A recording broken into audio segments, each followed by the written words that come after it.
नमस्कार शेतकरी बंधू भगिनींनो, तुम्ही पाहत आहात ग्रेट महाराष्ट्र चॅनल। तुम्ही चॅनलवर नवीन असाल तर लगेच सबस्क्राइब करा आणि घंटीच्या चिन्हाचं बटन दाबा, म्हणजे आमचे नवे व्हिडिओ तुमच्यापर्यंत लगेच पोहोचतील।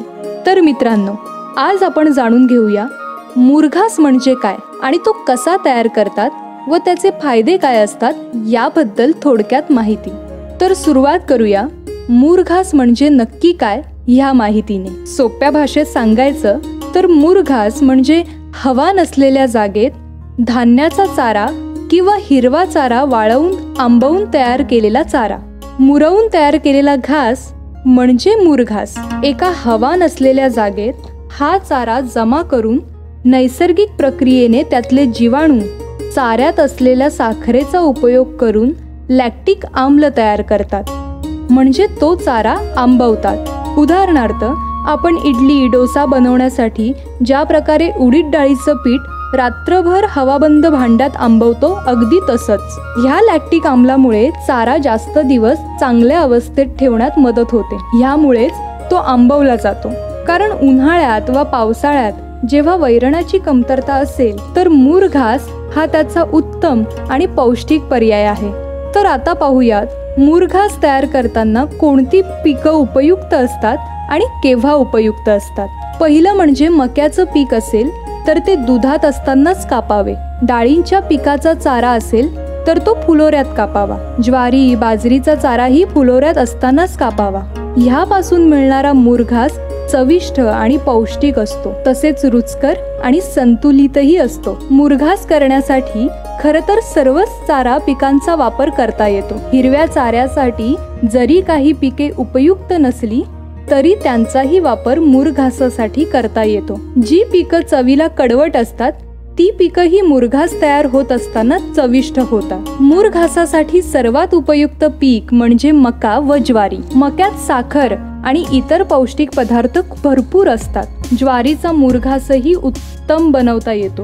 त्यातल्या त्यात गोड ज्वारी असेल तर त्याचा मुरघास तर अतिशय पौष्टिक होतो। आता पाहूयात मुरघास कसा तयार करायचा असतो। पिके कापणीला आली म्हणजे फुलोऱ्यात आली की कापून घ्यावी। विशेषतः मका किंवा ज्वारीचे पीक जे 75 ते 80 दिवसात कापणीला येते, ते तसे आले की ते कापून घ्यावे। मुरघास बनविताना तो कमी ओला असेल याची काळजी घ्यावी, म्हणजे त्यातील पाण्याचे प्रमाण 60 ते 65% एवढेच असायला हवे। त्यापेक्षा जास्त पाणी असेल तर मुरघास नासू शकतो। अशा वेळेस कापणीनंतर काही तासांसाठी चारा सुकू द्यावा। त्यानंतर कुट्टी मशीनने चाऱ्याचे 1 ते 2 इंच लांबीचे तुकडे करून घ्यावे। एकदा कुट्टी झाली त्याच जागेवर जास्त वेळ साठवून ठेवू नये। ती ताबडतोब मुरघासाची पिशवी, खड्डा, जागा ज्याही अवस्थेत तुम्ही तो साठवणार आहात तिथे आणून ठेवावी। कुट्टी जागेवर ठेवल्यानंतर जागेच्या आकारानुसार कांडप यंत्राने किंवा पायाने आणि मोठी जागा असेल तर ट्रॅक्टरने तुडवून घ्यावी। ह्या तुडवण्यामागचं कारण असं, ती कुट्टीच्या जागेत असलेली सर्व हवा आपल्याला जास्तीत जास्त बाहेर काढायची असते। कडेला असलेली कुट्टी विशेष करून जास्त दाबून घ्यावी, ह्याने कुट्टी घट्ट दाबली जाते। पिशवीत टाकून पायांनी तुडवणार असाल तर 1 फुटाची कुट्टी टाकून ती तुडवून पुन्हा त्यात 1 फुटाचा भार ओतत दरवेळी ती तुडवून घ्यावी। चांगल्या प्रकारे तुडवून झाली की वेळ न दवडता तिच्यावर लगेच झाकण किंवा ताडपत्री टाकून ती जागा हवाबंद करून घ्यावी। त्यावर अधिकचा भार म्हणून लाकडी फळ्या, ओंडके, दगडी ठेवून ते झाकण आणखी घट्ट बंद करावे। जराशीही हवा मुरघास बनवण्याच्या प्रक्रियेला नासवू शकते। ताडपत्रीवर तुम्ही मातीचा ज्यादाचा थरही टाकू शकता। खड्डा करून मुरघास बनवणार असाल तर त्याचा आकार गोल राहील याची काळजी घ्या, किंवा चौकोनी खड्डा असेल तर त्याची टोकं गोलाकार करून घ्यावी। हे करण्याचं कारण असं की चौकोनी खड्ड्यात हवा किंवा पावसाचं पाणी जाऊन चारा नासण्याची शक्यता असते। गोलाकार खड्ड्यात किंवा गोलाकार टोकं असलेल्या खड्ड्यात पाणी व हवा आत शिरू शकणार नाही। एका चौरस फूट जागेत 15 ते 16 किलो चारा तयार करता येईल, म्हणून आपली गरज, गायांची संख्या पाहून यानुसार खड्डे करावे। काही जण मुरघास बनवताना हिरवा चारा टिकून राहावा यासाठी काही जीवाणूच्या फवारण्या करतात, त्याने मुरघास लवकर तयार होतो। पण तुम्ही पहिल्यांदा मुरघास बनवत असाल तर त्यात काहीही टाकू नका. पहिल्यांदा अनुभव घेऊन बघा. पुन्हा तयार करताना नंतर 100 लिटर पाण्यात 1 किलो युरिया टाकून ते पाणी प्रत्येकी 1 टन मुरघासावर शिंपडत जावे. अशा प्रकारे तुम्ही त्यावरच्या फवारणीला सुरुवात करू शकता. आता पाहूया मुरघास तयार करण्याचे वेगवेगळे प्रकार. बॅगेतील मुरघास. ह्यात कुट्टी एका मोठ्या प्लास्टिकच्या बॅगेत तुडवली व साठवली जाते. ही बॅग 1 टनाच्या आकाराची असेल तर 600 रुपयाला 1 अशी मिळते. सुरुवातीला ह्या प्रकारची साठवणूक केली तर परवडण्यासारखे असते. खड्ड्यातील मुरघास. ह्यात गरजेनुसार खड्डा करून त्यात कुट्टी टाकून ती तुडवून झाकली जाते.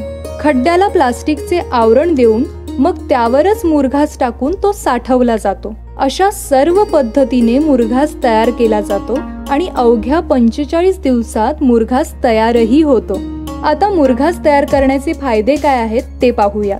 सर्वात महत्त्वाचं म्हणजे उन्हाळ्यात चारा टंचाई असताना मुरघास हा त्याला उत्तम व पौष्टिक पर्याय असून हिरव्या वैरणावर विसंबून राहण्याची वेळ आपल्यावर येत नाही. मुरघास असल्याने आपले वर्षभराचे चाऱ्याचे नियोजन आधीच पावसाळा असतानाच करता येते. रोज शेतात जाऊन वैरण व चारा आणण्याचे कष्ट वाचतात. तो वेळ इतर अधिक महत्त्वाच्या कामासाठी देऊ शकतात.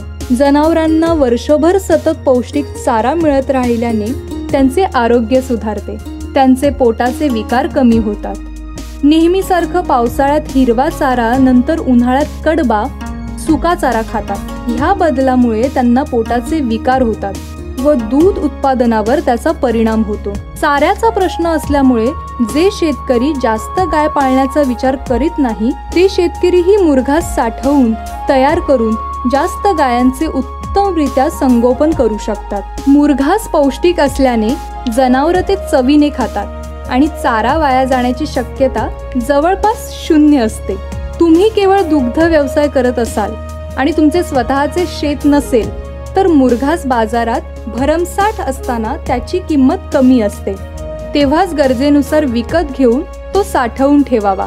हा उत्तम सौदा आहे. दुष्काळाचा मुरघासावर काहीही परिणाम होत नाही.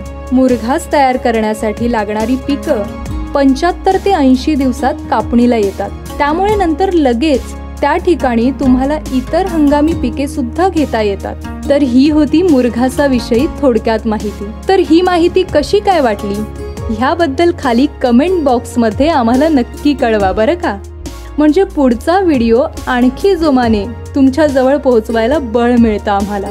तुम्हाला मुरघास तयार करण्यासाठी टीम ग्रेट महाराष्ट्र कडून खूप खूप शुभेच्छा. तर सध्या तुम्हा सर्वांना मानाचा जय महाराष्ट्र. ग्रेट महाराष्ट्र. धन्यवाद. अशाच प्रकारचे अनेक व्हिडिओ पाहण्यासाठी लगेच ग्रेट महाराष्ट्र या YouTube चॅनलला सबस्क्राईब करा.